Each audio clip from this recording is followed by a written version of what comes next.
मसीह के साथ एक होना ये सीरियल है। फितरत और ज़िंदगी किताब का नाम है। चपट कॉक साहब मुसन्नफ, प्रोड्यूसर इमानुएल इस्लाम, आवाज़ में शाहताज शौकत है। और यहाँ पर हम देख रहे हैं सफ़ा नंबर 33 है। कलाम वर्ड अबरानी लफ्ज़ दिया गया है ब्रैकेट में भी और वैसे भी। दबार DABAR दबार। अबरानी लफ्ज़ दबार के भी वही मानी है जो यूनानी लफ्ज़ रहमा के हैं।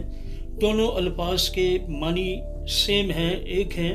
मुंह से निकली हुई बात, चनाचे खुदा के मुंह से निकली हुई या जिंदा बात मुकाशफा और ईमान दोनों को लाती है।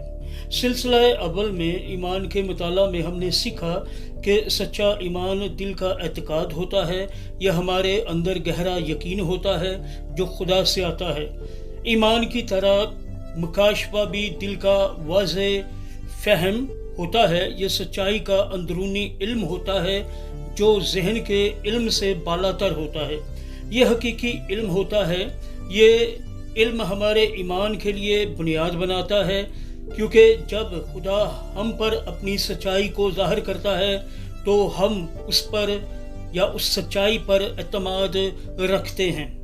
फिर हमारा एतकाद हकीकत का तजर्बा करने में हमारी रहनुमाई करता है। चुनाचे मालूम करते हैं कि मुकाशफा और ईमान करीबी तौर पर आपस में मुंसलिक हैं। वो मिलकर दिल का इल्म और एतमाद कायम करते हैं जो मिलकर हकीकत की तरफ रहनुमाई करते हैं। वाह वंडरफुल। अगला जुज़ है रेवलेशन, फेथ एंड रियलिटी, मुकाशफा, ईमान और हकीकत। बस जब खुदा हमसे बोलता है तो वो अपना मुकाशफा देता है। ये उसकी मर्जी का दुरुस्त इल्म, महरास की वाज़े रोया, सच्चाई का गहरा फहम या ज़िंदगी बदलने वाला मोहब्बत का मुकाशफा होता है।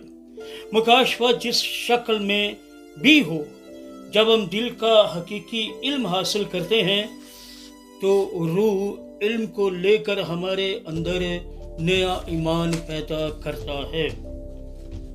मसीह के साथ एक होना ये सीरियल है। फितरत और ज़िंदगी किताब का नाम है। सिलसिला दोम, चपट कॉक मुसन्नफ, प्रोड्यूसर इमानुएल इस्लाम, आवाज़ में शाहताज शौकत। और ये देख रहे हैं हम सफ़ा नंबर 33।